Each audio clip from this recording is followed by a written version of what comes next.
80% do meu público tem TDAH. São pessoas que não conseguem dar continuidade, não entendem muitas vezes os problemas que estão sofrendo, a falta de foco que tem e as consequências, né, que isso traz, acima de tudo. Por isso que é interessante a psicoeducação, ensinar desde criança o que é o TDAH, que lá atrás não entendiam porque demoravam para aprender, e aí os alunos da sala aprendiam mais rápido, eram melhores, entendeu? Aí era taxado de burro. Então, cara, são pessoas, crianças que evoluíram com baixa autoestima, baixa autoconfiança, e hoje, né, precisa desse tratamento. E aí, povo, beleza? Como é que vocês estão? Quando eu falo pra vocês que meu podcast tá bombando, é porque pessoas como o Guilherme Lira... Prazer, meu querido. ...toparam vir aqui na sala da minha casa, no improviso, né? O Guilherme Lira, ele é neuronutricionista, é isso? Isso. Neuronutricionista? Isso, trabalhando com nutrição para transtornos psicológicos, neurodegenerativos e doenças do neurodesenvolvimento, né, que é o TDAH, é uma delas. Cara, e é sobre isso que nós vamos falar sobre TDAH. Eu vou me segurar para não interromper você 1 milhão de vezes, entendeu? Eu já falei para você chegar um pouco mais tarde hoje que o meu TDAH tá a picos magistrais aqui e é isso. Cara, conta pra mim o que é essa neuronutrição que eu nunca tinha ouvido falar. Perfeito. Até você aparecer no meu feed. O que é neuronutrição? Cara, a neuronutrição, ela é uma área que envolve justamente a nutrição para transtornos psicológicos. Então, são estratégias nutricionais, suplementação, reposição de nutrientes, avaliação de exames bioquímicos para transtornos, seja psicológicos, ansiedade, depressão, insônia, doenças neurodegenerativas, né? Alzheimer, Parkinson, esclerose, e transtornos do neurodesenvolvimento, o TDAH, síndrome de Down, autismo. Então, é a nutrição, estratégias, toda a parte que envolve essas condutas nutricionais para esses transtornos. E aí dentro, né, dessa grande área, nós temos outras áreas. Tem a neuropsiconutrição, que é onde eu atuo hoje. Neuropsiconutrição. Exato, que é a área que eu fundei, que é a área que eu atuo hoje, que é a união dessa área, da neuronutrição, com a psiquiatria nutricional e a neurociência nutricional, que envolve mais aspectos psicológicos, comportamentais, então mais ou menos é a união dessas áreas. E sempre na base, sempre se alimentando, né? Da alimentação como a base. Sempre com a alimentação como a base. É interessante porque... quando a gente pensa em transtorno, a gente pensa logo em psiquiatria, em remédio, em Ritalina, em Venvance, por aí, terapia, né? Exato. E eu entrevistei o Vitor. O Vitor, um abraço pra você. Ele é fisioterapeuta. Legal. O Vitor é fisioterapeuta e ele veio aqui falar sobre saúde da coluna. Porque eu também tenho a coluna ferrada e por aí vai. Somos dois. Aí ele tava falando que, tipo assim, sobre a qualidade dos alimentos... interfere diretamente na recuperação muscular, na recuperação dos discos. Total. Aí eu assim, sério? Aí ele, é lógico, é a qualidade daquilo que você coloca pra dentro, seja de vitamina, de sais minerais, aquilo, o seu corpo vai absorver aquilo ali de qualidade e ele vai jogar... Eu assim... transformar em algo, né? E eu assim, eu nunca tinha pensado nisso. Eu nunca tinha pensado nisso, entendeu? Pra você ter noção, só pra gente dar uma introdução... os neurotransmissores, eles são formados a partir de aminoácidos, todos.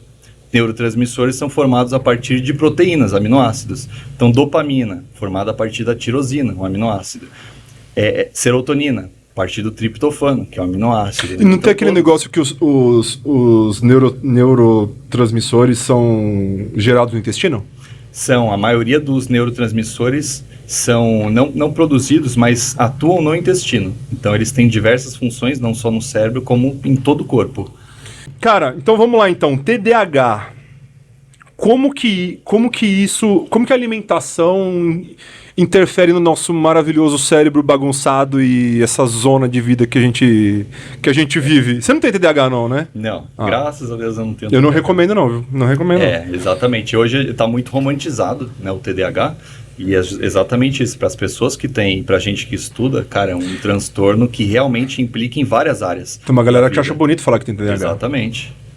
Não recomendo, né? Não recomendo. Acima de tudo, né, iniciando o nosso bate-papo, E até como curiosidade, o TDAH ele é um transtorno do neurodesenvolvimento. Significa que ou você nasceu com TDAH, ou você pode também desenvolver nos primeiros anos de vida. Mas ele é um transtorno totalmente da infância. Ou você nasce ou você desenvolve nos primeiros, geralmente, 7 anos. E você não se torna uma pessoa com TDAH depois da fase adulta. Então... Eu achava que você nascia. Eu achava que era 100% genético e que você não... Ele é muito genético. Uhum. Mas, por exemplo, a mãe, durante o período gestacional, pode não ter TDAH e etc. Mas durante o período gestacional, fumou, usou algum tipo de droga, abuso de álcool, excesso de estresse. Vou chamar minha mãe aqui agora, que ela vai explicar essa história aqui agora. Olha lá, hein? Tá vendo? É, né? E aí, durante a gestação, ocorre mutações, polimorfismos, né, que são alterações genéticas, que acabam fazendo com que o filho nasça com TDAH. Então, assim, é genético, é hereditário, mas pode ser que durante a gestação ocorreu essas alterações, pode ser que durante a fase inicial de vida faltou nutriente para a criança, ele se expôs ao estresse, muita ansiedade, ou, por exemplo, no caso que eu atendi semana passada, epilepsia benigna, chama epilepsia benigna alguma coisa. E a criança tem crises convulsivas durante o período inicial e acaba desenvolvendo o TDAH. Porque o cérebro, durante a infância, não conseguiu se remodelar, não conseguiu se formar bem, e aí ela acaba ficando um adolescente, um adulto com transtorno. Então é hereditário em grande parte, mas pode ocorrer durante a infância de você vir a ter um TDAH. Nossa. E alguns outros transtornos também, além do TDAH, também tem essa influência na gravidez ou nos primeiros anos, ou não é só o TDAH? Autismo, por exemplo? Não, aí é... Autismo você nasce. São mutações mesmo na própria gravidez que faz com que o filho nasça ou com autismo ou com síndrome de Down. Entendi. TDAH ele já pode sofrer mais essas influências. Mas também, durante a gravidez você pode sofrer todos esses estímulos. Excesso de droga, excesso de álcool, privação de sono, excesso de estresse, e faz com que o filho possa desenvolver uma síndrome de Down e um autismo, entendeu? Caramba, velho. Então, o período gestacional ele é muito importante para isso, tanto em aporte nutricional como na redução, né, de danos. Como que a alimentação interfere diretamente no TDAH? Tá. Hoje, nós sabemos que o cérebro de uma pessoa com TDAH não tem somente disfunção em neurotransmissores, que é o mais comum, disfunção em dopamina, em noradrenalina. O cérebro de uma pessoa com TDAH também apresenta um aumento da neuroinflamação. Então, por exemplo, tudo que você come é metabolizado e dependendo da qualidade da sua alimentação, e não de alimentos específicos, mas da qualidade da sua alimentação, vai gerar um aumento da inflamação. Junk food, excesso de álcool, etc. E essa inflamação, que é sistêmica, começa no intestino, vai para o corpo, pode chegar no cérebro, causando neuroinflamação. Então, digamos que assim, quanto mais alimentos junk foods, ultraprocessados, excesso de açúcar, gordura, sódios, alimentos hiperpalatáveis, que a gente vai falar. Coisa boa. Coisa gostosa. Quanto mais desses alimentos, maior a tendência de inflamação, maior a tendência de neuroinflamação, e aí a neuroinflamação causa desregulação dos neurotransmissores, da conectividade de áreas cerebrais, e aí agrava os sintomas do TDAH. Essa é a base. Tem um estudo bem interessante. Eles mostram que você trocar uma alimentação de má qualidade, ou seja, trocar esses alimentos por um aumento de alimentos mais naturais, verdura, legumes, frutas, alimentos integrais, por exemplo, arroz integral e etc., reduz os sintomas de TDAH em até 37%, só de você trocar a qualidade da sua alimentação. E o oposto também, uma alimentação rica nesses junk foods, alimentos ultraprocessados, piora, né, e agrava os sintomas do TDAH. Tem uma parada que com certeza você sabe, que o TDAH, ele é o campeão em autossabotagem, vamos assim dizer. Sim. A gente sabe que não pode fazer tal coisa, mas a gente faz porque isso é um problema do Otávio do amanhã. Entendeu? O Otávio da manhã que lute. E eu tô nessa há 40 anos já. Sempre o Otávio da manhã que tá lutando. Procrastinação. Exatamente. E tem um negócio chamado hiperfoco. Sim. Que o negócio do hiperfoco, tem gente que acha que é um superpoder, tem gente que acha que é uma super maldição. Qual que é o grande problema do hiperfoco? Então vamos lá, sei lá, eu tô editando os vídeos do podcast. Entendeu? Cara, eu simplesmente não tenho fome. Eu simplesmente... Exato. Entende? Então assim, e eu fico meio que irritado porque eu vou ter que parar o que eu tô fazendo, que é difícil focar, e quando o milagre do foco vem, eu falo, não, cara, eu vou até me dar fome, só que você simplesmente... o flow, né? A gente E flow. o que acontece? Cara, aí a gente acaba comendo por educação. Mano, é abrir a geladeira, sabe o que é comer o que tiver na frente? Isso depois que passa esse episódio de hiperfoco? Não, às vezes às vezes eu tô tão hiperfocado que eu vou no banheiro, eu falo, nossa, já são 3 da tarde, eu tô sem fome nenhuma. Entendi. Eu só passo e cato uma bolacha passatempo recheada e acaba em 30 segundos. E volta. E continua editando, e vai aqui, ó. E às vezes você fala, eu cato o pacote vazio na mão e falo, eu comi isso inteiro Exatamente. já. Você nem vê o que você tá comendo. Entendeu? Então, assim, eu tô tão focado em fazer determinada coisa que eu não... Se a comida não estiver pronta... Mas e aí, como é que faz? É muito... E aí? Sim. Eu estou só sozinho aqui em casa. Ninguém... Não tem Alguém mamãe, tem que não tem resolver, mamãe pra fazer comidinha pra mim aqui, entendeu? Mas assim, se tivesse no prato, eu comeria. Entendi. Só que, cara, quando a gente tá no hiperfoco... Não sei se algum paciente seu já comentou isso com você. Você passa, você abre assim, ó, você fala... hoje eu vou almoçar, passar tempo com atum, e foda-se. Qualquer coisa. E manda pra dentro. Cara, o hiperfoco, ele tem um lado positivo, só que você tem que usar esse hiperfoco para as coisas, por exemplo, de produção, mas o indivíduo com TDAH, ele naturalmente ele é uma pessoa mais impulsiva. Isso. Por isso que ele não tem aquele filtro social, por isso que é uma pessoa responsiva, que tem a reatividade emocional que a gente chama. E durante o hiperfoco, ele fica mais impulsivo nessas tarefas. Então é como se estivesse tendo um episódio de compulsão, de impulsividade, para fazer edição de vídeo. Só que dentro de um episódio de compulsão, de impulsividade, você negligencia outras coisas. Entendeu? E é essa negligência que faz com que você opte por essas escolhas inadequadas. Então você está tão focado nisso que isso aqui não importa. Não importa se eu comer um passatempo. Não importa se eu comer qualquer coisa agora, entendeu? O meu foco tá aqui. Então é a negligência que faz isso. Total. É como se fosse um negócio de tirar da frente. É, exatamente. É de tirar da frente. Então, assim, se eu tô hiperfocado, eu vou editar 4, 5 episódios de 2 horas cada um. Aqui, ó. Você já viu alguém que edita em 2x?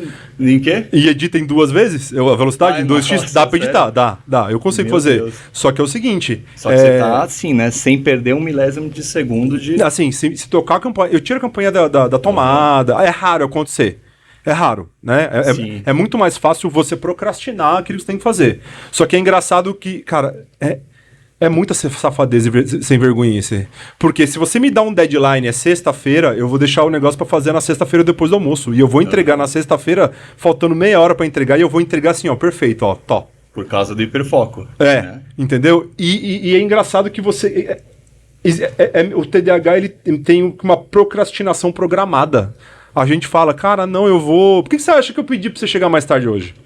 Eu tava só a geleia, entendeu a parada? Sim. E assim, eu sei que vai dar certo no final, eu sei que tudo vai sair, só que a gente tem uma mágica de fazer tudo pra depois. Em cima e da a hora alimentação, também, né? ela tira da frente. Tira da frente. E esse tirar da frente, não vou comer arroz integral com filé de frango e... Não vou, mano. Eu vou comer, eu vou abrir... tiver, né?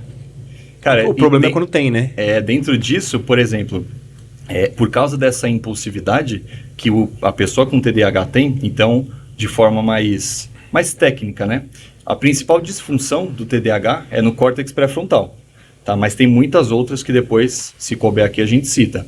Mas é no córtex pré-frontal, que é uma área, sobretudo, que regula a organização, planejamento, estruturação de metas, controle inibitório, que é a capacidade de falar não, né? De inibir impulsos. Então, é uma pessoa... mais impulsiva e que tende a ter maior compulsividade. Só disso, a pessoa já pode ter mais compulsão alimentar, entendeu? Mais escolhas inadequadas, ou seja, baixo controle inibitório, baixa capacidade de falar não, com alta impulsividade. Acabou, entendeu? Abrir a geladeira, tem um bolo, baixo controle inibitório, alta impulsividade, eu vou comer o bolo independente das consequências, porque quem controla as consequências é o córtex pré-frontal. Deixa eu ajustar isso aqui, sem bater. Quem controla as consequências, analisa a consequência, é o córtex pré-frontal, que está disfuncional no TDAH. Então é a pessoa que não pensa nas consequências a longo prazo. Ela quer estímulo imediato. Eu quero esse bolo agora, independente de amanhã, que é o que você falou, independente de amanhã. E a procrastinação ela também ocorre por 2 mecanismos, tá? Na verdade, 3 mecanismos que eu vou citar, interligando com o TDAH. A pessoa com TDAH, por causa dessa disfunção, sobretudo no córtex pré-frontal, não tem esse senso de planejamento, de organização, Não tem mesmo. de cálculo de custo-benefício. Putz, será que se eu fizer esse podcast agora, futuramente eu vou ter um bom rendimento financeiro? Ela não consegue calcular muito bem isso, estruturar metas. Isso faz com que ela comece a procrastinar, tá? E junto a isso, a procrastinação ela acontece por 3 principais mecanismos, que é ou você não enxerga uma recompensa com aquilo que você está fazendo. Então, para que eu vou fazer esse podcast aqui? Por exemplo, para que eu vou, sei lá, não comer esse bolo hoje? Ou porque tem muito esforço para ganhar essa recompensa. Para que eu vou estudar hoje para virar referência daqui a 10 anos? Eu preciso de muito esforço. Ou está muito longe a recompensa, entendeu? Muito longe. Vou virar recompensa daqui a 10 anos, imagina que eu vou começar a estudar hoje. O cérebro da pessoa com TDAH procrastina muito mais por causa desse córtex pré-frontal que não ajusta isso. É uma pessoa que não enxerga muita recompensa no que faz, porque não sobe tanto a dopamina, depois a gente fala disso. Enxerga o esforço muito grande que vai ter que fazer para aquilo. Nossa, como que eu vou ler esse livro de 200 páginas? Vou ler em 12 meses, às vezes ela termina em 1, entendeu? Então não calcula muito bem. Ou a recompensa é muito longe.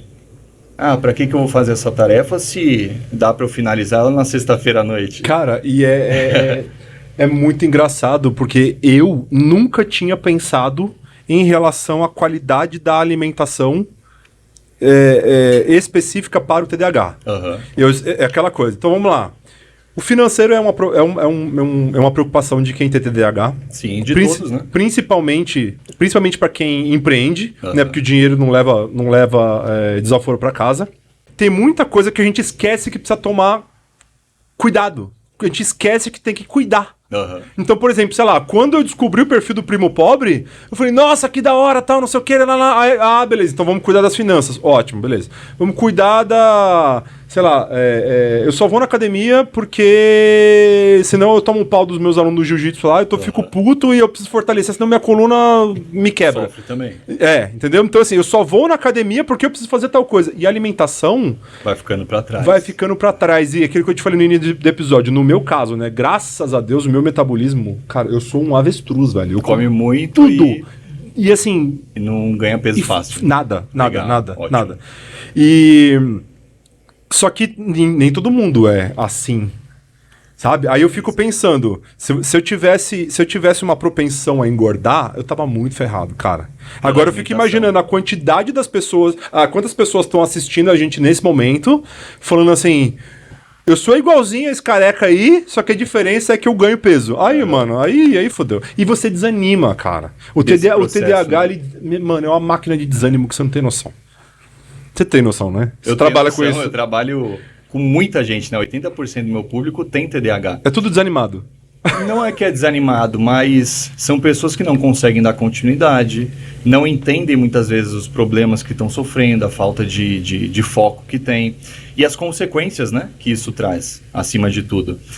Então, por isso que é interessante a psicoeducação, ensinar desde criança o que é o TDAH, o que acontece no cérebro para a pessoa ir se construindo ao longo da vida. Porque senão ela, por exemplo, hoje em dia, as pessoas que têm TDAH, que lá atrás não era muito falado isso, são pessoas com baixa autoconfiança, autoestima, porque lá atrás não entendiam porque demoravam para aprender, e aí os alunos da sala aprendiam mais rápido, eram melhores, entendeu? Aí era taxado de burro. Então, cara, são pessoas, crianças que evoluíram com baixa autoestima, baixa autoconfiança, e hoje, né, precisa desse tratamento. Então, são várias áreas da vida que acabam ficando comprometidas por conta do TDAH. E a alimentação, cara, é essencial desde lá da infância. E eu sempre falo, quanto mais pontos, quanto mais hábitos de vida estiverem inadequados, então, por exemplo, eu tenho uma má alimentação, aí eu tenho um sono desregulado, eu não pratico atividade física e eu fumo ou bebo. Cara, quanto mais pontos, hábitos de vida inadequados, maior a gravidade dos sintomas.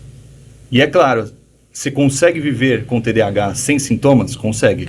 Só que você tem que regular todos esses hábitos de vida. E é difícil. É difícil você cuidar da alimentação, do sono, da atividade física, da casa, entendeu? Quem que te chamou aqui, cara? Porra, velho, pelo amor de Deus, Você tá velho. entendendo? E assim, e é um negócio que a gente se chicoteia. Sim. A gente se culpa. A autopunição. Ou a gente vira e fala assim: ah, eu já não dormi bem mesmo, então agora eu vou. Sabe? Existe esse vai efeito piorando. dominó, cara. Existe esse efeito dominó na cabeça do TDAH. E existe um ciclo do TDAH onde ele vai não só se auto-sabotando, mas agravando seus sintomas. Então, por exemplo, a pessoa com TDAH, ela já tem o que a gente chama de atraso de ciclo circadiano. É a pessoa que normalmente tende a dormir mais tarde e acordar mais tarde do que o restante da população. Isso é o atraso de ciclo circadiano. E aí, dependendo dos hábitos dela, ela vai tendo uma privação de sono. A pessoa com TDAH tem uma maior tendência a ter insônia. A privação de sono piora os sintomas de concentração e foco. E aí isso leva a mais impulsividade, mais reatividade emocional, mais hiperatividade. E aí vai virando um ciclo. Mais ansiedade, ansiedade leva a insônia. Prejuízo no sono, mais sintomas de TDAH, mais sintomas de TDAH, mais ansiedade. Ansiedade dá mais fome. Ansiedade pode dar mais fome ou não, depende da pessoa. Não, tem isso também. Quando fico ansioso, eu perco a fome. Entendeu? Então depende da pessoa. Mas normalmente, para a maioria para a grande maioria, a ansiedade causa fome. Caramba, cara. Depois a gente discute sobre isso, mas o alimento hoje ele é um reforçador, né? Eu como para aliviar aquele sentimento. Então, se eu faço isso de forma repetida, eu tendo a condicionar esse meu comportamento. Fico ansioso como? Comer me alivia da ansiedade. E aí, se eu repito isso, sempre que eu ficar ansioso, eu vou querer buscar o alimento. É uma das coisas também que acontece no TDAH. Nossa, olha, eu queria ter outro transtorno. Você conhece o Yuri Maia? Yuri, não. Ele é o Do quê? TDAH Descomplicado? Conheço o canal, sim. TDAH... Conheço o canal. TDAH Descomplicado. Sei. Ele veio aqui já, muito gente boa. Legal. Yuri, um abraço pra você. Ele citou um estudo que é na Inglaterra, se eu não me engano. Você conhece esse estudo? Da cadeia? Não. 25% da população carcerária tem TDAH, cara. Olha só. Imagina. Faz sentido. Por isso que a cadeia é essa zona. Não, faz sentido, porque a pessoa com TDAH, que nem eu falei, tem menos controle inibitório e mais impulsividade. A chance dela fazer uma merda Fazer merda é muito maior, entendeu? Muito maior do que o restante, que tem um controle inibitório um pouco maior, raciocina mais, analisa as consequências, igual eu falei. E eu achei muito interessante isso que você falou sobre os pontos, né? Então nós temos o ponto do sono, nós temos o ponto da terapia, nós temos o ponto da atividade física, nós temos o ponto da terapia em si, da medicação quando necessária, né? Não se automediquem, não façam que nem eu faço, tá? Por favor. Só pra saber se toma os medicamentos de TDAH? Cara, eu mandei encomendar hoje, aliás. Nunca tomou? Já tomei, só que, cara, a sorte de quem tem TDAH, a sorte de quem tem TDAH é que o Vyvanse é muito caro. Ou é 400 pau pra 28 comprimido. E Ritalina pra mim não faz nem cócega. Só que é o seguinte também, eu não tomava todo dia, nunca tomei todo dia, e sei lá, um frasco de 28 pra mim ele dura 10 meses, assim. Ótimo. Porque Então, baixa. é muito específico. Uhum. Porque, o que acontece? Não sei se você já teve relatos assim dos seus pacientes, mas eu sei o dia que eu não tô bom pra fazer as coisas. Sim. Eu acordo, tipo assim, sei lá, eu acordo 6:30 da manhã, eu falo, mano, hoje fudeu. Tanto é que o Simon, você vai vir aqui também. Conhece o Simon? Do TDAH pra gente grande? Sei. Ele fala um negócio que é o seguinte, um dia tudo bem, 2 dias nem fudendo, nem pensar. 2 dias assim, com essa... Um dia procrastinando, porque, cara, a paralisia do TDAH, você pode me bater, não tem o que fazer. Não. E se você se força, aí você vai ficar mais irritado ainda, porque você não vai fazer um trabalho... Eu não me vejo... Bem feito, cara, assim, então. Então faz 8 anos que eu saí do CLT. Uhum. Eu não entendo como que eu consegui ficar minha vida inteira no CLT até há 8 anos atrás. Entendeu? Com muito esforço, né? Com muito esforço. Entendeu? E assim, não é uma escolha da gente fazer um bom trabalho, Sim. não. É que simplesmente tem dia que não vai, cara. E é o cérebro que ele fala. O cérebro faz assim, ó. Hoje não. Hoje né? não. Hoje eu Entendeu? não estou afim. Só que o que acontece? Essa fala do Simon, ela é muito boa porque se eu sei que eu procrastinei ontem, amanhã minha consciência já me dá no meio. Amanhã você já acorda mais motivado só de saber que 2 dias não. E é esse o dia que você toma o remédio. Entendi, É no dia depois que você procrastinou. entendi. Entendeu? Faz sentido. É interessante. Eu tenho muitos relatos na clínica desses medicamentos, né, que são utilizados para o TDAH e que dão efeitos colaterais, né, geralmente pela dose, ou porque o TDAH ele vem associado a outra comorbidade, por exemplo, ansiedade. Sim. E como são psicoestimulantes, aumenta, não tem jeito. Sim. Você toma um medicamento para TDAH, aí aumenta a ansiedade. Então, principalmente em crianças, isso é muito mais visto. Toma medicamento, não vai bem com a medicação, e aí opta pelo tratamento natural, que é o que eu faço, com a suplementação, investigo exame de sangue, etc. Uma coisa interessante que vai dentro dessa área, por exemplo, tem muito estudo mostrando que a suplementação, muitas vezes reposição de vitamina do complexo B ou de ferro, e aí eu já entro nesse assunto, reposição de ferro aumenta até mesmo a eficácia do medicamento para o TDAH. Pessoas com TDAH têm uma maior predisposição a ter deficiência de ferro, vitamina D, zinco e magnésio. Então, normalmente, você pega o exame de sangue da pessoa, vai estar baixo. Isso, zinco, magnésio, ferro, uma semi-anemia.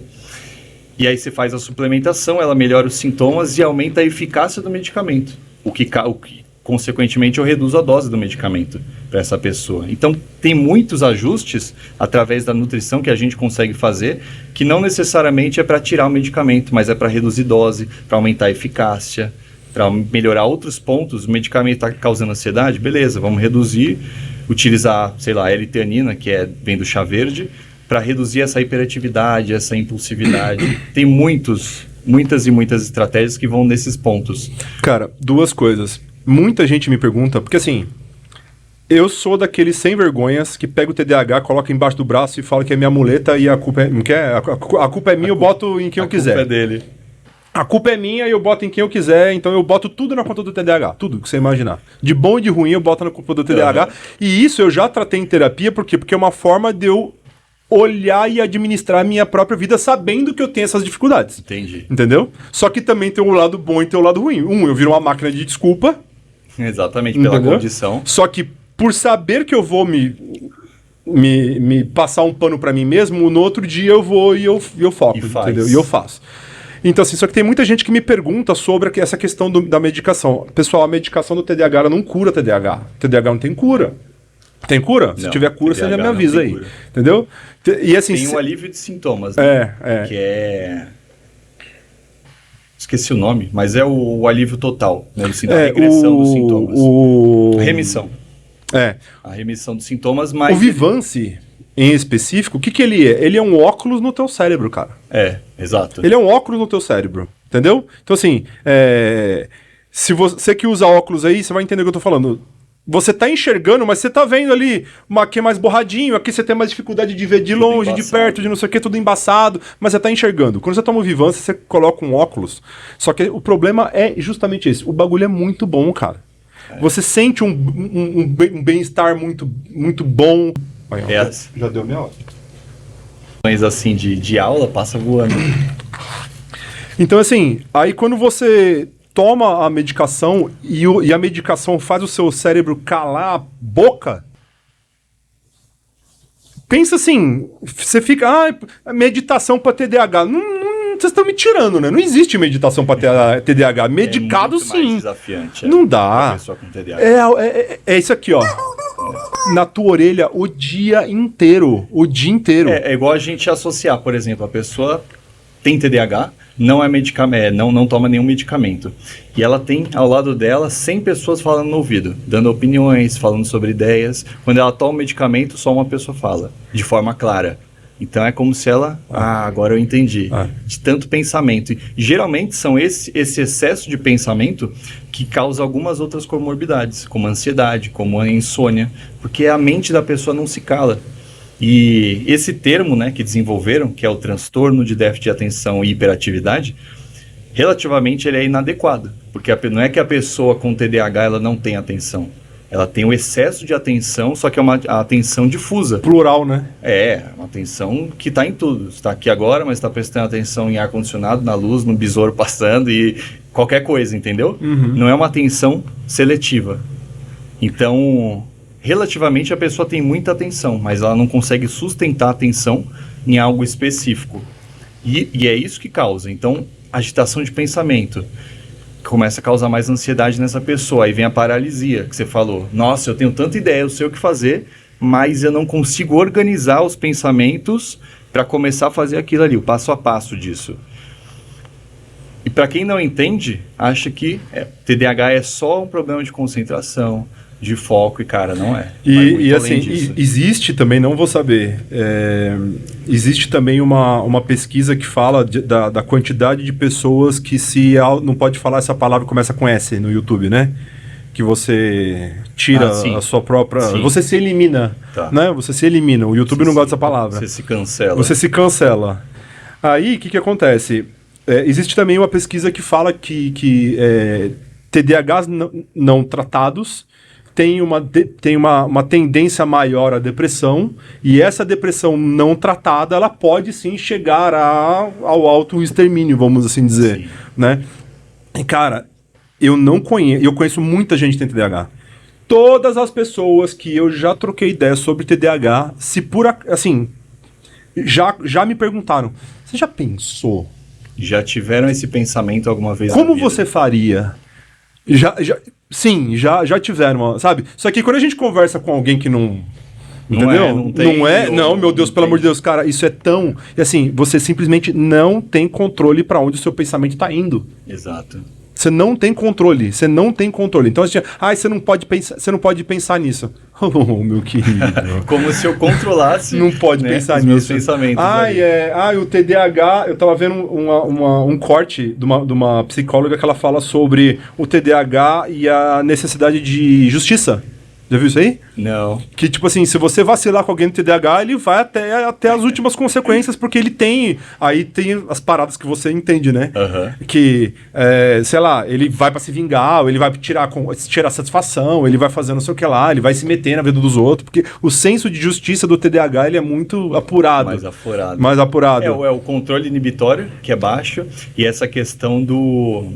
Não só, né, dessa impulsividade, compulsividade para aquilo, mas a hiperatividade da amígdala, que é onde tem a reatividade emocional.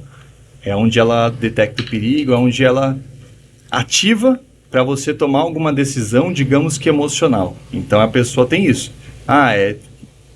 Fez isso comigo? Não, vou me vingar. A emoção dela está fervendo por dentro, com baixo controle inibitório, não sabe falar muito não analisa a consequência, eu vou lá e faço. Não é? Aí o que acontece? Você pode fazer a terapia que for, cara. Qual que é o terapeuta que vai chegar para um TDAH e falar assim, para de pensar nisso. Não pensa nisso não. Não pensa nisso não. Aí você já fica puto com a pessoa que tá mandando você parar. Mesma coisa você tem alguém que tá dando chilique. Calma. Que calma, meu filho. Com depressão e você não fica triste. Não faz assim, não fica assim. Como se fosse algo que ela controlasse. E é interessante isso, porque o cérebro de uma pessoa, quando ele está disfuncional em termos de neurotransmissores, em termos de áreas cerebrais, muitas vezes ele não consegue se autorregular. E é justamente isso. Você tem um pensamento que você não autorregula. Você tem um comportamento que você não consegue regular. Você tem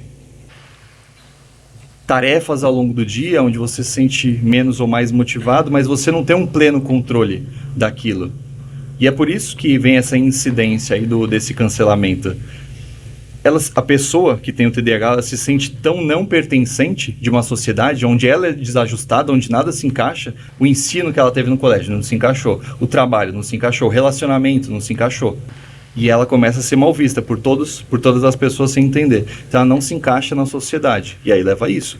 Maior tendência a esse cancelamento. E quando você pensa em sociedade, vamos só fazer um paralelo das gerações, né? Tá tão na moda a gente falar de geração, né? Então é aquela coisa. E é importante falar de geração. Vamos entrar nessa seara aí. O que acontece? Eu tenho certeza absoluta que meu avô tinha TDAH. Olha só, absoluta. Meu avô morreu com 94 anos. Uhum. Faz uns 8 anos já que ele morreu. E claramente ele tinha TDAH. claramente ele Tem tinha pessoas TDAH, que assim, eu sabe? converso e eu já sei É. que a pessoa tem TDAH. E assim, só que meu avô ele nasceu em 1920, Aham. de alguma coisa. Se agora o TDAH tá na moda, o teu cu que tá na moda, né? é porque ele tá sendo mais estudado. Agora você imagina na vida de uma criança nascida em 1920 com 10 irmãos. Onde na escola tinha aquela autoridade Que do professor. escola? Era roça. Na roça, então. Você entendeu? Aham. E era o seguinte, o filho, as famílias tinham muitos filhos que era pra ter mais mão de obra pra trampar na roça. Sim. O filho mais velho muitas vezes cuida do mais novo. Agora você vai imagina, ajudar na casa. meu avô, ele era um dos mais novos. Se não me engano, ele era o mais novo, ele era o penúltimo. Então você imagina o quanto que ele não apanhou, E cara. sofreu. Sofreu. Entendeu? Aí o que acontece? Nós estamos falando de uma geração de 1920. Aham. Tá? Aí, minha mãe sofreu muito na mão do meu avô, porque ser filho de TDAH hoje já não é, isso é fácil. Agora você imagina ser filho de um TDAH que foi nascido em 1920. Eu já falei isso no podcast. Meu avô não foi muito. Meu avô foi um excelente avô pra mim. Aham. Pra mim. Mas talvez pros seus pais. A minha irmã já não fala a mesma coisa. Entendi. Entendeu? Ele não foi um bom pai, ele não foi um bom marido. Mas pra mim ele foi um excelente avô. Você entende? Agora, vamos destrinchar a cabeça. É justificável, vamos assim dizer. Sim, é totalmente. De uma forma ou de outra. Totalmente Aí nós temos a geração dos baby boomers, que é a geração dos meus pais, que são filhos dos sobreviventes da guerra. Então, quando acabou a Segunda Guerra, teve aquele boom, aquela liberdade sexual. Entendeu? Aí nós tivemos os millennials, no caso eu. Sim. E o que acontece? Como teve muita liberdade nos baby boomers, os millennials é o... Cala a boca. É o... Cala a boquinha. Os meus pais fizeram aquilo que precisava ser feito para eles ganharem dinheiro. Exato. A geração dos millennials, que é a minha geração, ela é a geração mais fodida emocionalmente falando, é a geração mais ansiosa emocionalmente falando, é a geração mais... a minha... Você já ouviu alguma... Ainda. Quer Você dizer, já ouviu... Você tá com 29, você falou? 28. 28. Você já ouviu alguma vez na tua vida algo parecido com Homem Não Chora? Já. Né? Acho que mais pouco. Porque provavelmente seja na geração Eu ouvi muito. anterior à minha. Eu ouvi muito. E, tipo assim, o homem, ele não pode expressar emoções. O que é um TDAH que não expressa emoção, cara? Para os interiores de São Paulo ou Brasil, isso ainda acontece. O machismo ainda prevalece, a gente não pode fugir disso. Mas o autoritarismo entre pai e filhos, entre homem e mulher, acontece. E isso, homem não chora. Agora você imagina um TDAH Nesses locais. treinado para não demonstrar emoção. Você vira o quê? Se você não virar um nóia, um depressivo, um doido, ou criar um podcast com uma galinha de borracha pra cagar regra na internet, eu não sei o que acontece. Exatamente. Entendeu? Esse aqui foi o resultado. Aconteceu isso aqui, falei, deu certo. Sublimei, né? Mas é complicado. E fala pra mim, como é que tá a próxima geração? Ou se você quiser falar da minha também, fica à vontade. A próxima é mais importante, porque a nossa geração, ela passou por isso de forma calada, mas hoje está conseguindo mais diagnóstico. Mas ainda, como eu falei, são pessoas que tendem a ter uma baixa autoestima e insegurança, porque tudo que sofreu na escola. A geração que veio agora, a geração mais nova, tem vários pontos que a gente pode discutir aqui. Mas digamos que uma criança não tem TDAH, tá? Mas essa criança, ela desde cedo se expôs ao celular, às mídias sociais e à exposição de telas também, não só da mídia social, que vicia, tá? De um certo ponto, assim, é um tipo de vício, mas não é aquele vício que a gente chama de adicção, aquele vício que você tem a dependência, tá? Mas vicia. Depois a gente reforça isso. Tá. Essas crianças, digamos que não têm TDAH, e elas se expuseram à exposição de telas, às mídias sociais. Hoje elas têm muito mais informações. São crianças que, por causa disso, por causa desse vício, e o vício a gente entende como liberação de dopamina, ou seja, crianças se viciando em dopamina rápida, que é o quê? Celular, TikTok. É só o que o TDAH mais quer na vida, É né? o que eles querem, mas digamos que a criança não tenha, mas ela está recebendo estímulo a todo momento dessas telas. Então elas estão viciadas em recompensa rápida. E quando elas necessitam ficar num colégio onde a recompensa é futura, ou a recompensa é baixa, para que eu vou estudar essa aula e prestar atenção no professor? Para daqui a 7 anos me formar e quem sabe fazer faculdade? ou fazer prova daqui a um mês, né? Não deixa. Então, onde elas não enxergam isso, onde elas estão viciadas em recompensa rápida, elas não criam essa tolerância e com baixíssimo limiar de esforço para essas recompensas a longo prazo. Então, a gente vê crianças hoje sem TDAH com sintomas imitando o TDAH. Por quê? Exposição de telas, recompensa rápida desde cedo, alimentos hiperpalatáveis, que é recompensa rápida, alimento que é um reforço. Então, cara, eu tô ansioso. Ou é muito gostoso isso, eu como, me dá uma sensação de bem-estar, recompensa rápida.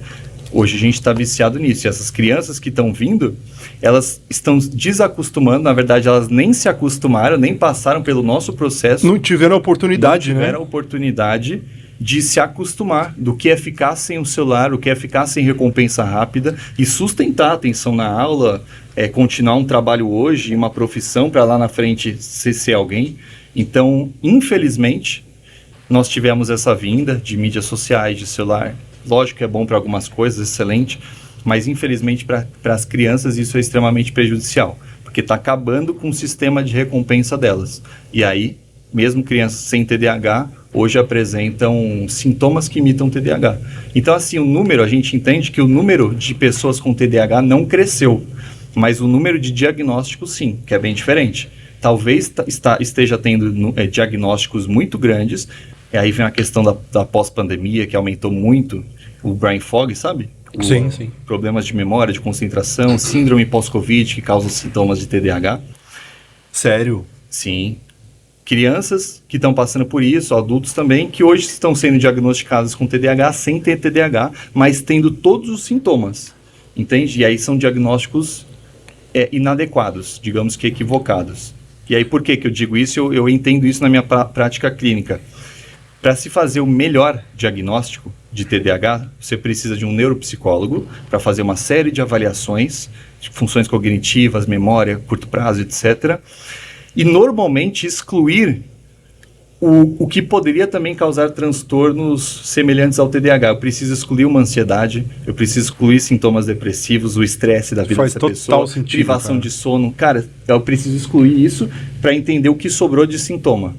E aí esses sintomas precisam ter começado antes dos 12 anos, repercutir em várias áreas da vida. Eu preciso ter falta de concentração e foco no meu trabalho, mas também com amigos, que é uma coisa que eu gosto, entendeu? Então tem muito diagnóstico inadequado, mas é fato que os sintomas que imitam TDAH cresceram muito. E crianças, como eu falei, vai ser um grande prejuízo para nós, porque essas crianças não são crianças que toleram esse esforço, que objetivam ganhos a longo prazo, recompensa a longo prazo, e aí a tendência de desenvolver ansiedade, depressão é muito grande. São crianças que vão se frustrar muito por causa dessa baixa tolerância e limiar de esforço. E aquilo que a gente estava falando no início do episódio, né? Sobre a romantização do TDAH também não ajuda em nada, né, cara? Nada disso. Porque, tem TDAH, deixa ele. TDAH, deixa ele. Tipo assim, o TDAH não tratado, cara, ele é um negócio muito... E assim, eu não vou perturbar. O TDAH não tratado, ele não perturba só ele. Ele perturba toda uma classe, né, de social em volta, ou seja, no trabalho, ciclo de amizade, família, cara, é tenso. E deixa eu te perguntar, voltando a falar sobre alimentação em específico, assim, que dica que você pode me dar, né? Dá para nosso time que só cresce, né? TDAH. Que tipo de alimentos assim a gente tem que favorecer, que a gente tem que evitar? Perfeita pergunta. Não vem me falar que tem que parar de comer bacon não, hein, cara? Primeiro ponto é quando a gente trata transtornos ou reduz sintomas, etc., é importante entender que não existem alimentos específicos que cumpram essas funções. Não existem alimentos que vai reduzir sua hiperatividade, melhorar a concentração. É um conjunto de fatores. E aí, dentro disso, para eu ter melhora do meu TDAH, eu preciso reduzir os alimentos mais gordurosos, os gostosos, tá? Quanto menos, melhor. Eu não diria que precisa excluir. É o clássico da boa alimentação, exatamente, né? Equilíbrio. Quanto menos, melhor, ok. Aumentar o consumo ali de frutas, vegetais, fibras, alimentos integrais, alimentação natural. Tá. Porque isso que vai dar o consumo adequado de antioxidantes, de vitaminas, de minerais, dos compostos bioativos. Então, trocar uma alimentação inadequada por uma alimentação natural. Essa é a base. Fazendo isso, você vai ter uma regulação intestinal. Fazendo isso, você vai, digamos que, regular sua microbiota intestinal, reduzir a inflamação intestinal, caso tenha. Com isso, reduzir a neuroinflamação também. Lembra que é o intestino, geralmente, o causador dessa inflamação inicial. Com essa boa alimentação, você tem também a melhor formação de neurotransmissores. Junto a isso, como eu tinha citado, a gente tem as 4 principais deficiências que é interessante de investigar no TDAH. Zinco, magnésio, ferro e vitamina D. Né? Se necessário, faz a suplementação. Só que aí entra um ponto também interessante. Quando a gente estuda valor de referência, você faz exame de sangue e tem lá os valores de referência. Aqueles valores são para a população que não está doente e uma população sem comorbidade, população saudável. Quando a gente estuda públicos específicos, TDAH, autismo, o valor de referência ele é diferente. Geralmente, existe um valor ideal dentro do valor de referência. Então, por exemplo, B12 para uma pessoa com TDAH. A referência nos diz que a B12 tem que variar de 200 a 300 até 900. Valor ideal para TDAH, 500 a 900. Entendeu? Existe um valor ideal, porque abaixo disso, para esse público, pode ser uma insuficiência. Porque o valor de referência é para público que não tem TDAH ou outras condições. Tem uma amigaça minha, cara, tem uma amigaça minha que ela tem TDAH. Angélica, um beijo para você. Ela assim, faz um estrago na vida dela, a deficiência de B12. Exato. E ela passou por um nutrólogo que descobriu, né, Cara, é muito simples. E só conseguiu viver depois que ela... Porque assim, era irritabilidade, era tudo bagunçado. Memória. Era o TDAH versão evil, assim, sabe? E depois que ela passou nesse nutrólogo e ela percebeu que ela tem realmente uma deficiência, e ela falava assim, Otávio, quando eu tô com deficiência de B12 eu entro na TPM... Piora muito. Meu Deus do céu, cara. Aí você junta todos os clãs de demônios. Essa correlação, a B12, junto com outras vitaminas do complexo B, B6, B9 principalmente, participam da formação de neurotransmissores. Por exemplo, serotonina. Então, digamos que essa sua amiga ela tenha deficiência de B12. E aí ela pode estar produzindo já menos serotonina. Tem uma fase na TPN, que é o pré-ciclo mesmo, onde ocorre o aumento da irritabilidade, onde a serotonina cai. Só que imagina ela, que já tem a serotonina, digamos que mais baixa, cai mais ainda, cara, a mulher ela fica... Uma bomba relógio. Uma bomba, entendeu? Então um simples ajuste de vitamina faz com que ela recupere essa serotonina, deixe em níveis normais, e aí, consequentemente, os sintomas de TPM não oscilam tanto. E é isso que a gente mais ou menos busca dentro da neuropsiconutrição, ajustar esses nutrientes dentro de valores ideais. Então, vitamina D, 40 a 60. Muito mais que isso, a gente não tem muitos benefícios, pelo menos dentro da literatura.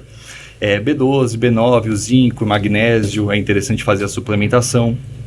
Ajustar a alimentação, como eu falei, tirar os alimentos mais junk foods, colocar os alimentos mais naturais. E aí, desde 83, se eu não me engano, existem algumas dietas, são chamadas de dietas de restrição ou de eliminação, em que são utilizadas no TDAH. São super simples. Essas dietas de restrição, basicamente, é a exclusão de alimentos que te possam causar algum tipo de alergia ou intolerância. E isso é totalmente individual. Tipo, você pode ter reação alérgica a camarão e eu não. E eu ter TDAH e você também. O que a gente excluiria o camarão ou reduziria o máximo o consumo. Então, essas alimentações de restrição e eliminação envolvem justamente isso, investigar os alimentos que te causam ou resistência, tá? Ou uma maior intolerância a alergênicos e fazer a redução do consumo ou mesmo a restrição desse consumo. E aí eles observam que, cara, tem grandes resultados. Porque às vezes a pessoa tem uma intolerância, tem sintomas gastrointestinais, tem gases com alimento todo dia, aquela barriga mais dilatada, e não entende que isso vem de um alimento específico. E aí junta 2 fatores, o próprio alimento, que está ali inflamando o intestino, aumentando a neuroinflamação, agravando os sintomas de TDAH. E no caso, se eu faço a retirada desse alimento, eu tenho a desinflamação e eu tenho essa redução de resposta inflamatória. E aí a pessoa com TDAH tende a melhorar os seus sintomas.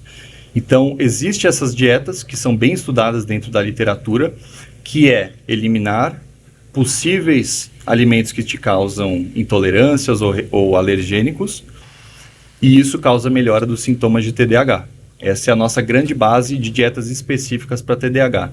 Aí tem outros autores que eles investigam a exclusão de glúten, a exclusão de lactose, a exclusão de conservantes, mas até hoje nada muito bem definido. Se ajuda, se não ajuda. O que a gente sabe tem intolerância à lactose, ou tem uma doença celíaca, ou uma maior reatividade ao glúten, que é a doença celíaca, a sensibilidade ao glúten não celíaca, aí sim. Aí retirar esses alimentos vai causar melhora dos sintomas. Mas se caso você não tenha intolerância à lactose, alergia à proteína do leite ou é celíaco, não vai ter benefício nenhum. Corantes também. Corantes, tipo Skittles, sabe? Aqueles sucrilhos todos M&M's, tudo colorido.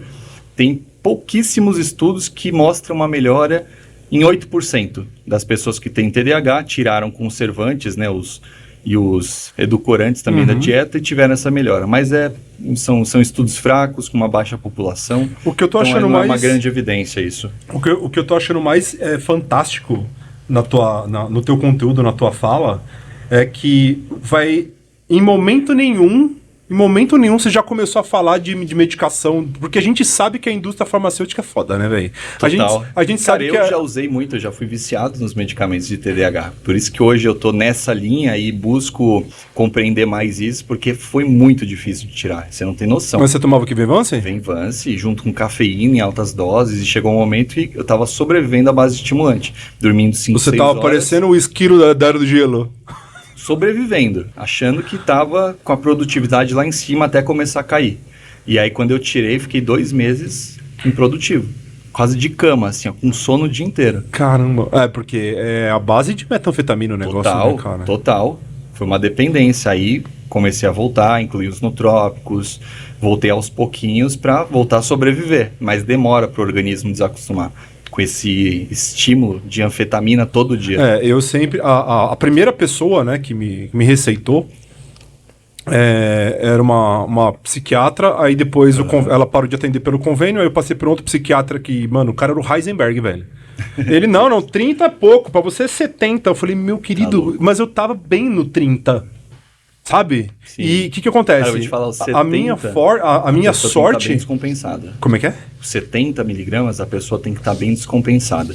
Tem que ser um TDAH bem grave, geralmente associada à inatividade física, que nem eu falei, privação de sono, tem que estar muito descompensado para 70 miligramas ser utilizados ali. Porque normalmente, menos dose dá mais resultado, menos efeitos colaterais. Ah, entendi. Mas pode continuar. Assim, a minha sorte foi que essa psiquiatra, antes dela me passar...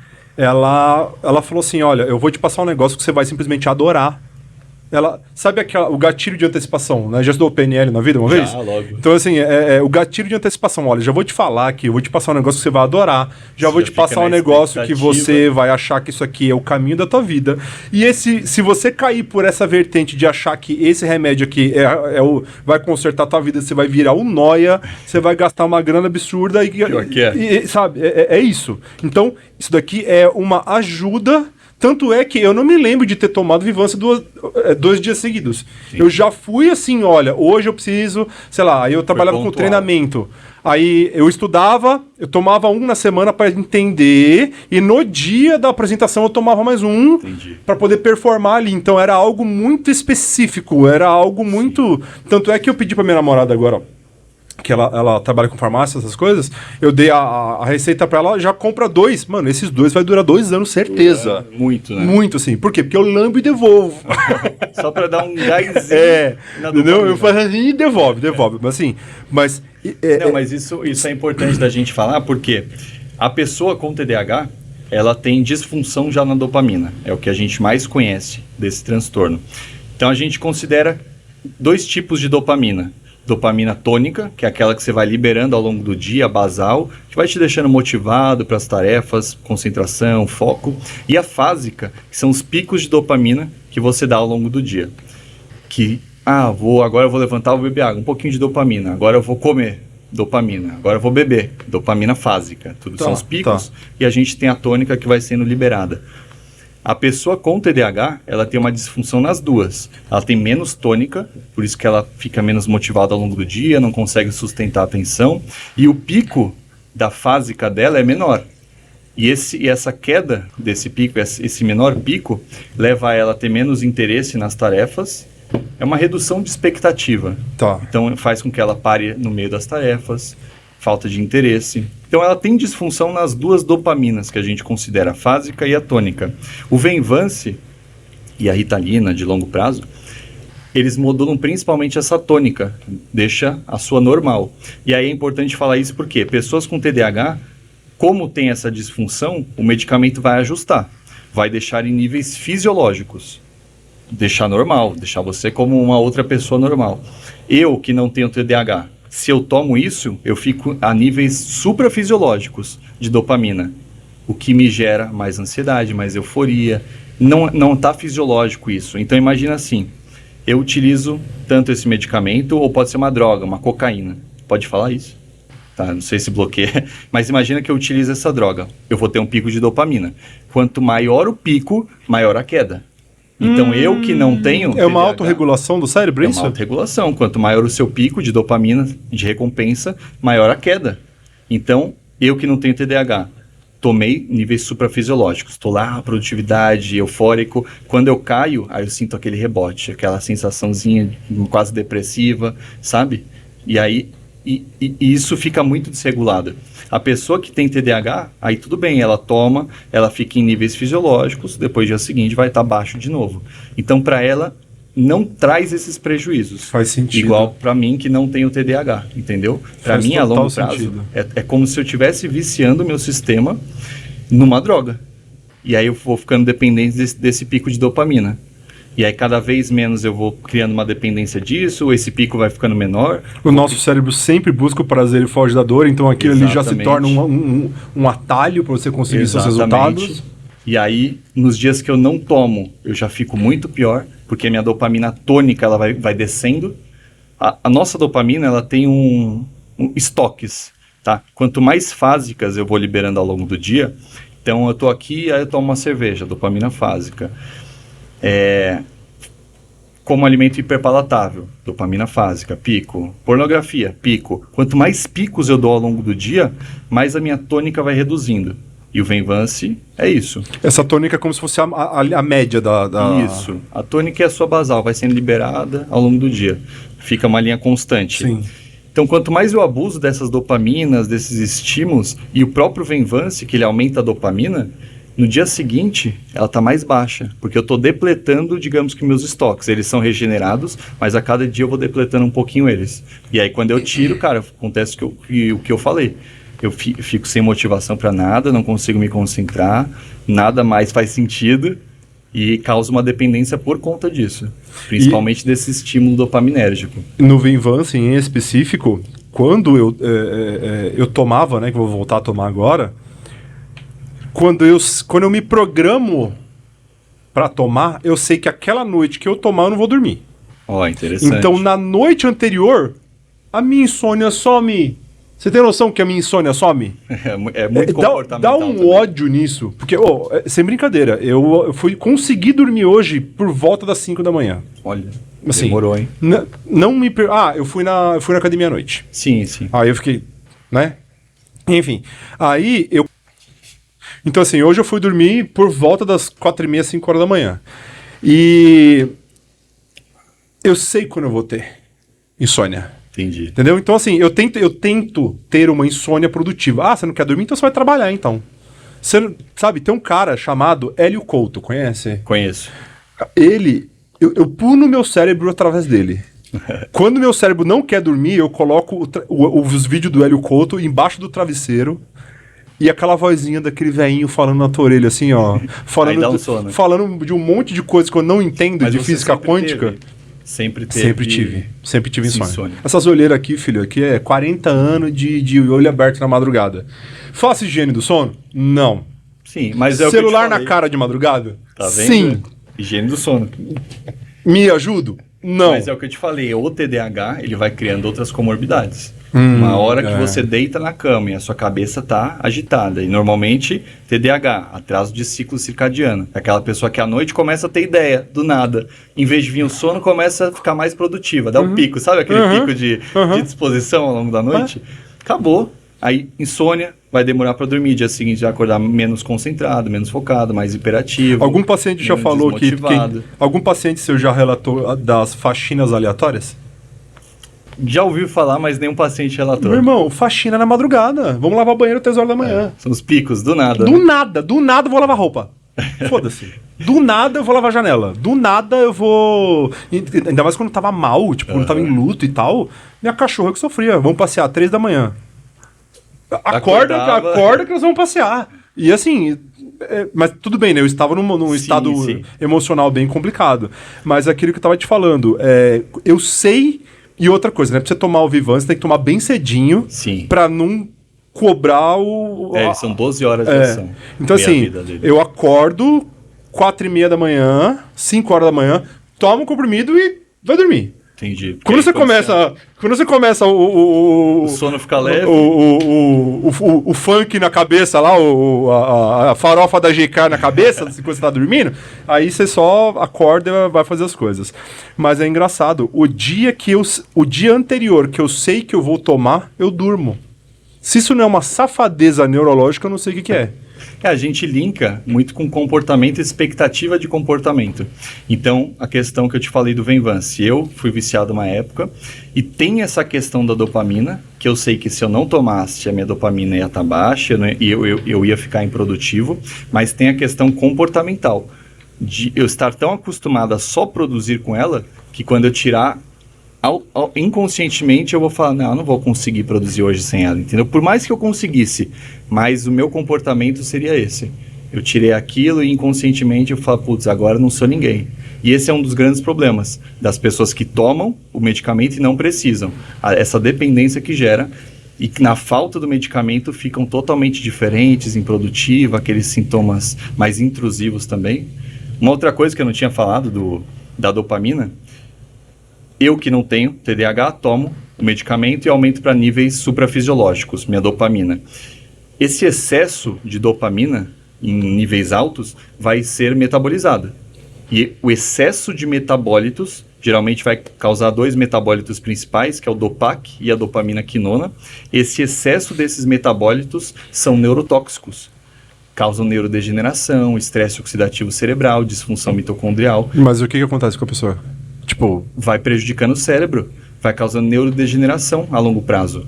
Então, imagina, eu aumento muito minha dopamina de forma suprafisiológica, aí ela vai ser metabolizada... Aí a longo prazo rola que é um Alzheimer, Não se sabe. Ou alguma, sei lá, um AVC, alguma coisa assim? Não se sabe os impactos disso a longo prazo. O que a gente sabe é que essa conversão gera esses compostos que geram alterações cerebrais. Agora, o impacto disso, porque não tem como pesquisar isso, porque eu preciso de pessoas que não têm TDAH, tomando uma coisa que não é para tomar, entendeu? Continua! Em doses altas, para no futuro eu investigar essa pessoa. Então não tem como fazer isso. Faz entendeu? Sentido. Mas o que a gente sabe é esse caminho. Parou aqui. Causa estresse oxidativo, neuroinflamação, neurodegeneração e quem sabe um dia, isso lá na frente, causar uma doença neurodegenerativa. Mas como eu falei, não temos provas disso, mas temos provas que isso aqui acontece. Cara, para tomar Vivance... Em específico, né? Eu já tomei Ritalina, já tomei as 2 Ritalinas e já tomei Vivance. Uhum. O Vivance, eu acho que é a única área da minha vida que eu tenho 100% do administrativo afiado. Uhum. Rola uma preparação pra você tomar. Entendeu? Então, assim, eu tomo de manhã, eu já sei que eu preciso comer a minha comida favorita, porque eu não vou ter fome pra almoçar. Uhum. Então, ali eu vou pra... Arroz, feijão, bife à parmegiana, minha comida favorita. Você então, toma, assim, antes do efeito começar, você come? É isso? Não. Eu tomo e vou trabalhar. Ah, tá. Só que o problema é o seguinte, já cometi esse erro também. Eu já tomei e comecei a fazer faxina. Fudeu. Aí você engaja na faxina. Entendeu? Uma vez eu... Isso depois eu comento que é bem interessante. Da gente Cara, comentar. uma vez eu treinei... uma vez eu tomei e fui dar aula Meu irmão, eu só queria ir pro Mundial do Você Gil, foi que o agora eu melhor. sou... Quase subiu de faixa nessa aula. Não, né? velho, porque você engaja naquilo que você engaja começar muito. a fazer. Então, assim, ó, como é que é? Vai tomar? Alô? Preparação. Presta atenção. No dia anterior, você já vai fazer a lista de tudo que você tem que fazer. E você vai matar aquela Exato. lista. Aquela lista da procrastinação que tem 40 dias que você tá lá, Você coloca você vai nesse deixar no dia. canto ali. E é o seguinte... Pra quem tem TDAH, hein? Pra quem não tem, não tome. Não tome. Então é o seguinte, sei lá, dobrar a roupa. Porque TDAH é assim, né? A roupa que tá limpa aqui, ela vai pra cadeira, da cadeira ela vai pra cama. Entendeu? É assim, aí fica naquela putaria até ela sujado de novo, aí você bota tudo Até pra lavar de ela sujar novo. na cadeira, Na cair no cadeira. chão. Exatamente. Aí a gata já dormiu em cima, já vira aquele puteiro e todo, enfim. Aí, o que acontece? Você já toma e você já sabe que você vai ganhar um boost, então você fala, roupa, 30 segundos você já resolveu algo que 40 dias você já não tinha feito. Matou essa tarefa próxima. Próxima. E agora vou sentar pra trabalhar, só que não começa a fazer faxina, porque faxina é um bagulho que se estende o resto do dia. Você perde a... Você vê que tá faltando água, aí você volta, aí você esqueceu de alguma coisa, aí engajou nisso, não. Aí vou já fazer. era, aí já era. Então é o seguinte, a hora que você sentar pra trabalhar, você vai ficar orgulhoso de você. Você vai falar assim, caralho, mano, vai ser um top, não sei o que e tal. Só que a tua fome vai acabar, você não vai ter fome. Isso depende dessa questão da fome. É? Eu queria comentar, agora antes da gente entrar nesse outro assunto, disso de engajar em tarefas. Então, o medicamento, ele vai aumentar a sua dopamina. Não necessariamente essa dopamina vai te engajar no estudo, no seu trabalho. Você pode fazer o que você quiser com essa dopamina. Então, você pode dar um rolê, você pode engajar em ficar socializando. Então, existe pessoas Entendi. que acham que isso vai ser a salvação delas, que agora elas vão começar a estudar. Mas se elas não construírem um hábito antes disso e tiverem o hábito de jogar videogame, elas vão tomar aquilo Você vai... e começar a ter vontade de jogar videogame, aí vai ficar no videogame. Então, Não, a elevação da dopamina não determina o que você vai fazer, mas vai determinar a intensidade que você vai fazer, o engajamento que você vai ter numa tarefa. Então, não necessariamente você vai produzir. Às vezes, você vai fazer uma coisa Por isso que eu falei assim, cara, senta, faz o que tem que fazer. Então, sei lá, vamos lá, então.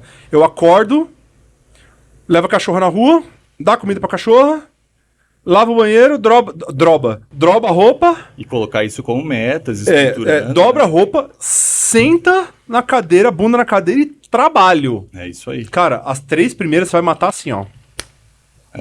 Entendeu? Aí o que acontece? Aí eu espero dar mais ou menos ali a hora do almoço, meio de meia, 1 hora. Aí eu sei que ali vai ter um pico foda de dopamina, porque eu vou comer meu prato favorito. Eu vou comer um nhoque, vou comer sabe? Se colocar na minha frente arroz, feijão e frango... Não come, sem não apetite, dá. né? Sem apetite nenhum. Pra mim, né? Sim. Pra mim, né? Eu não tinha apetite, não. Engraçado. Para a maioria das pessoas vão ter essa supressão do apetite. Mas para algumas pessoas, dependendo da dose, então se a dopamina sobe ali após a administração do medicamento, a dopamina sobe, mas se mantém em níveis relativamente baixos, não ocorre essa supressão do apetite. A supressão do apetite está mais relacionada à dose.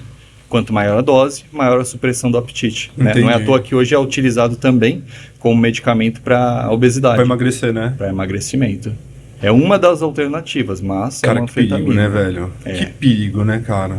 Ele é mais seguro do que dos outros que já foram utilizados, outros tipos de anfetaminas, que tinham a própria sibutramina, anfepramona, anfeproporex, depois você dá uns cortes aí nos nomes, mas ele é mais seguro, mas mesmo assim, você retirou, a fome aumenta gradualmente. Você tem um rebotezinho da fome, entendeu? Então, você parou de tomar o medicamento, a fome vai cobrar. Nossa, cara, é interessantíssimo, cara. Eu passei por uma médica integrativa. Alô, Lu, um beijo pra você. É aquele episódio que eu falei pra você assistir depois desse aqui, que ela fala sobre o eixo intestino-cérebro, Sei. sabe? Aí ela passou uma tintura desparasitante, pra desparasitar, e um monte de vitamina e tal, beleza. E é a primeira vez que eu passo por um médico que tem essa pegada mais natural, assim, sabe? Mais integral mesmo. É. Sim. Eu sempre passei no médico dos Heisenberg da vida aí, que é só as tarja amarela, não, as tarja preta nas receitas amarela. Tem esse sintoma, então é isso que você vai tomar. E é engraçado é engraçado não, né? E é interessante a sua forma de atuação que você tá falando, não, é aquele... descasque mais e desembrulhe menos, não tem essa parada do descasque mais e desembrulhe menos. Nos pilares do TDAH aqui é o sono, toma conta do seu sono, toma conta da sua alimentação, toma conta do seu exercício físico. Intestino, etc. Intestino, tudo aquilo. E em relação àquilo que é a medicação natural, assim, sabe? Os suplementos, eu queria que você falasse um pouco sobre isso. Perfeito. Nós temos diversos suplementos. Tem alguns que são categorizados como nutracêuticos, outros como fitoterápicos, outros como suplementos. E dentre esses, vamos falar mais dos fitoterápicos, a maioria desses compostos, eles fazem a mesma função dos medicamentos, que é aumentar a dopamina, noradrenalina, pelo mesmo mecanismo de ação, que é inibir a recaptação de tal neurotransmissor. E aí eu sempre falo, a diferença entre um fitoterápico e um medicamento é a eficácia, o potencial de ação. Um é mais forte. O medicamento é mais forte. O fitoterápico ele tem o mesmo mecanismo de ação, mas ele é mais fraco. E para a gente aumentar a eficácia dele, ou eu aumento a dose, o que também gera um aumento de risco de colateral, ou eu interajo com outros compostos, que é basicamente isso que a gente faz dentro da clínica, né? E é interessante da gente citar que para que eu utilize um composto dentro da minha clínica, eu preciso, primeiro, de evidência de mecanismo de ação. Ele precisa cumprir um aumento da dopamina, por exemplo, resultar em um aumento da dopamina. Preciso de desfecho clínico positivo, então precisa ter estudos em humanos que melhoraram a concentração com a utilização desse composto, desfecho clínico positivo, e um risco mínimo ou baixo de efeito colateral. Tendo esses três, que são esses critérios, para eu utilizar ou não um composto, tendo esses três eu consigo utilizar. Porque muita gente defende, por exemplo, o quê? Eu não tenho evidência tão robusta para utilizar esse composto na minha clínica. Porque esse estudo compara um fitoterápico só com o medicamento. Óbvio que o medicamento vai ser mais forte. Sim. E ainda mais que o viés psicológico ele é muito maior que o viés fisiológico. O que isso significa? Ainda mais para um transtorno que é viciado em recompensa rápida. Exato. Por exemplo, dentro de um estudo para transtornos, eu tenho muito mais viés do que um estudo para diabetes, que é fisiológico a doença. Cara, às vezes a pessoa com TDAH, ela tá ali passando por uma semana que um familiar morreu, ela tá mais estressada, privou do sono naqueles dias da pesquisa. Então é isso que quer dizer, o viés psicológico é muito maior que o fisiológico. E aí isso causa desregulações ali nos resultados de pesquisa. Mas enfim. Então, às vezes muita gente critica isso, não tem evidência tão robusta, mas cara, naquele estudo mostrou que de 100 pessoas, 40 tiveram bons resultados, ou 30 pessoas com esse composto único, sendo que existem vários viés. E se na sua prática clínica a pessoa que estiver na sua frente for essa pessoa que respondeu bem? Entendeu? E ela já está me falando que ela não quer medicamento, que ela já reagiu mal ao medicamento, eu não tenho porquê de não testar um composto que tem esses três critérios, que atende esses três critérios na prática clínica. Agora, eu vou utilizar só um composto? Depende, provavelmente não. Eu vou utilizar uma interação com outro composto para aumentar a eficácia, para reduzir o efeito colateral, para não ficar colocando um composto com uma dose muito alta. Então eu interajo com outros compostos, isso reduz a dose total, o custo do tratamento, o efeito colateral e mais eficácia. Então eu tenho um efeito muito semelhante ao medicamento quando eu faço isso. Só que você precisa saber fazer isso. E uma das grandes diferenças, então, é essa. Se eu utilizar só um composto, não vai ter a mesma eficácia de um medicamento. E o tempo de ação. Um fitoterápico, ele dura 3, 4 horas de ação. Esses medicamentos de TDAH duram 12. Então, eu preciso fracionar em 2 vezes por dia. E aí, voltando ao assunto, quais melhores fitoterápicos que nós temos dentro da literatura que trazem grandes benefícios, que têm esses mesmos mecanismos de ação que o Venvance? A gente tem a Bacopa Monnieri, para que sempre tem gente que pergunta como que se escreve, o Safrin, que é o Crocus sativus. Aí nós temos outros que são mais de prescrição médica, que é a erva de São João, o ginkgo biloba, que são muito utilizados para depressão, mas que também melhoram o TDAH.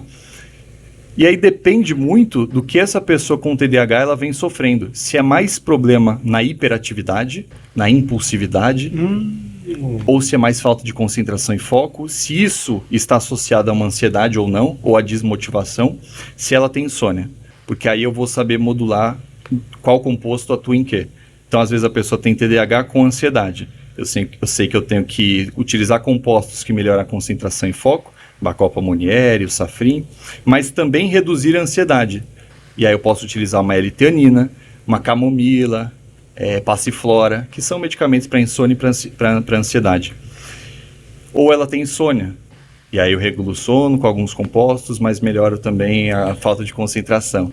Então a gente tem muitos, né, descritos na literatura, e eu posso complementar isso com antioxidantes, porque o cérebro de uma pessoa com TDAH tem aquela neuroinflamação. Reduzindo isso com antioxidantes, eu acelero esse processo, tá, de melhora sintomática.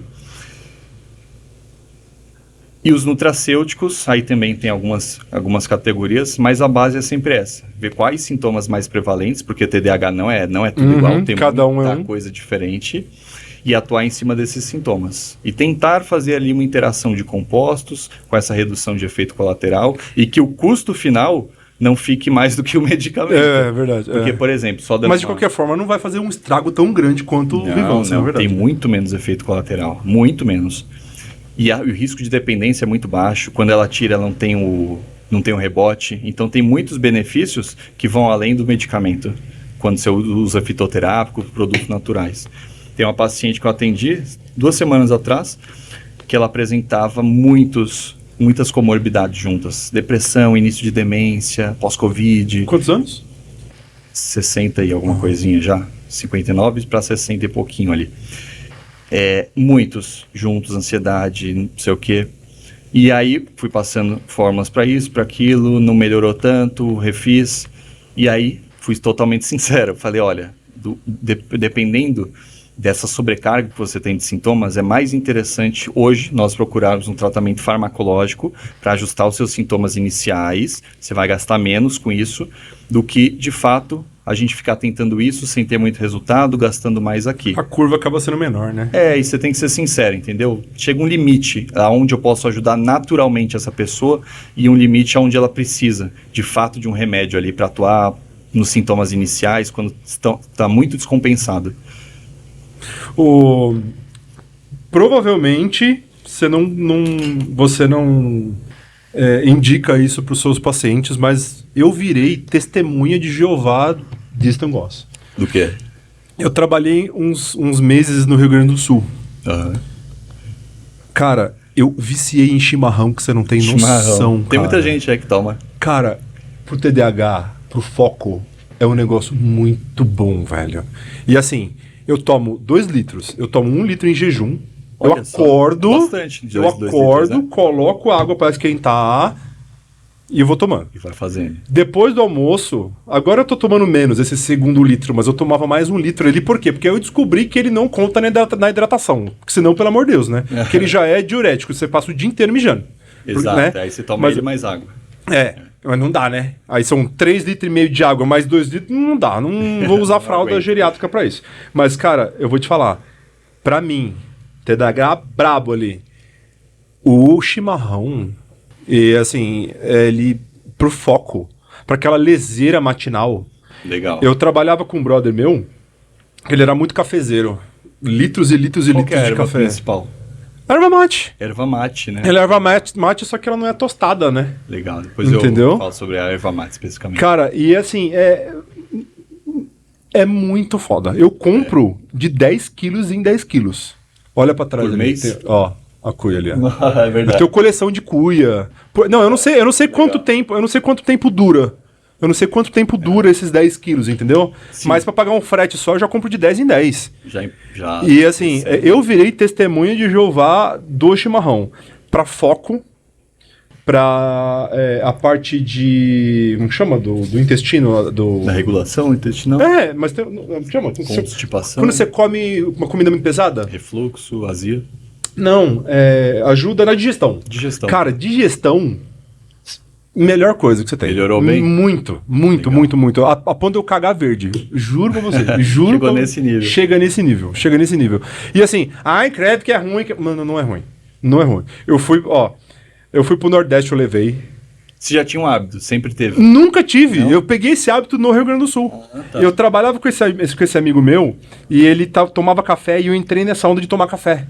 Cara, me dava uma ansiedade, uma tremedeira, uma taquicardia, um vazio, uma dor de estômago. Aí eu fui pro Rio Grande do Sul e a galera tomando mate. Meu, é igual cerveja. Você toma cerveja? Não. O primeiro gole da cerveja não é bom. Não é bom. Até você Depois acostumar. você se acostuma. Até você acostumar. Entendeu? Quem fala assim, ó, o primeiro gole do ser humano na cerveja não é gostoso. Vai é ficar verdade. bom depois, mais pra frente, entendeu? O whisky. Não é bom. Depois você Sabe? se acostuma. Depois você acostuma. Cara, o chimarrão não é bom. Não é bom. Só que a hora que você pega o gosto do negócio, você já acorda assim, ó, cadê minha cuia, cadê meu negócio, cadê meu... eu juro pra você, interessante. se você tiver como estudar depois, ou até... chimarrão, pra quem tem TDAH, é a melhor coisa do mundo, juro pra você. Fica a dica aí. Eu já dei aula sobre notrópicos, e aí dentro dos notrópicos eu falei especificamente sobre a erva mate. O que acontece que é interessante, a diferença do café para chá verde, para chá branco, chá preto, para erva mate. O café, ele tem ali a cafeína e tem as outras teobrominas, que chamam, na verdade, as outras xantinas, que são outros compostos estimulantes, etc. Mas a cafeína é o principal. A cafeína ela é metabolizada nessas outras xantinas. E a cafeína é um forte estimulante. Ela vai deixar você mais agitado, pode causar ansiedade, etc. Os chás que eu citei e a erva mate, eles têm uma pequena quantidade de cafeína, mas eles têm também a L-teanina em conjunto. Então, por exemplo, a cafeína dá um efeito estimulante e a L-teanina, ela segura os efeitos excitatórios e eufóricos da cafeína. Então, você fica concentrado. Sabe quando você erra na dose do café ou da cafeína, que você fica agitado e você ia estudar, você não consegue fazer mais nada? A L-teanina inibe esses efeitos. Então é por isso. Deixa estimulado, mas te deixa sem essa euforia. E a erva mate tem isso, entendeu? Uma quantidade menorzinha de E cafeína. é um excelente pré-treino, hein? E é o um quê? excelente pré-treino. Então pode ser utilizado também. Cai pra dentro, toma 1 litro de chimarrão e cai pra dentro da academia. Exato. Por isso. Recomendo. Por causa dessa combinação. E aí causa esse equilíbrio. Você fica estimulado, mas não a ponto de ter uma euforia, de ansiedade, porque a L-teanina vai lá e bloqueia esses efeitos. Muito foda. E pra gente encerrar o nosso episódio, conta como que funciona o seu trabalho. Onde você está, quem te acha, como que se funciona, se é pessoal, se é pessoalmente, se é online, o que você faz? Perfeito. Hoje eu trabalho mais pelo Instagram, é a minha grande mídia de divulgação. Meu Instagram é neuro.nutri.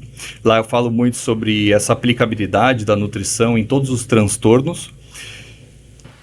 Faço as consultas cognitivas, que são consultas direcionadas para transtornos psicológicos, neurodegenerativos. Que é o assunto do próximo episódio que nós vamos gravar agora, certo? Exatamente. E TDAH, não atendo autismo nem síndrome de Down, mas indico uma pessoa muito boa que faz isso, da minha equipe. Qual que é o nome dela? É Gabriel. Gabriel, você topa vir no meu podcast? Eu tô Ele é procurando alguém pra falar de autismo, não legal. acho, cara. E ele faz práticas com crianças autistas, ensina os pais a como começar a perder a sensibilizar o filho com aquele alimento, porque eles têm muita seletividade alimentar. Caramba! Então é um trabalho bem legal, assim, que ele faz. Dá aulas, né, sobre isso. Já ensina os me pais. passa o contato, já. Pode deixar. E eu faço as consultas cognitivas, hoje não atendo mais as nutricionais, que é voltadas em estética. E dou aula também, dou aula em pós-graduação e coordeno a primeira pós-graduação em neuropsiconutrição. Inclusive, iniciaremos agora em março de 2024, a pós-graduação. E aí a pós-graduação é justamente unindo essas áreas dentro da psicologia, a educação física, a nutrição, a medicina, para o tratamento natural desses transtornos, né? Muitos, óbvio que não vai ser o tratamento, mas o alívio de sintomas e etc. Então hoje é isso que são essas mídias que eu trabalho e esse é o meu grande trabalho aí que eu faço. Tudo que tem do Guilherme tá aqui embaixo no card aqui, só desce o vídeo, você vai ver todas as redes, os seus contatos vão estar lá. Cara, muito obrigado. Imagina, eu que agradeço, cara. Assim, abriu minha mente justamente por... a gente sempre sabe que tem que se cuidar, mas eu nunca soube o quão importante era a alimentação. A gente sabe, na verdade a gente sabe que tem que comer as fibras, as verduras, os negócios, mas eu não tinha noção do quanto que pode ser específico para um determinado transtorno tão chato quanto é o meu. Eu não recomendo, certo? Mas eu recomendo você, esqueci de dar esse recado, eu recomendo você a se inscrever no canal, a dar o like no vídeo, aquele blá blá blá que vocês não gostam de fazer, e eu fico implorando pra você. Vai cair o dedo da pessoa se der o like? Não vai. Se você não der o like, você vai engordar 30 quilos. Povo, muito obrigado mais uma vez. Valeu, beijo. Pessoal, muito obrigado, prazer. É nóis.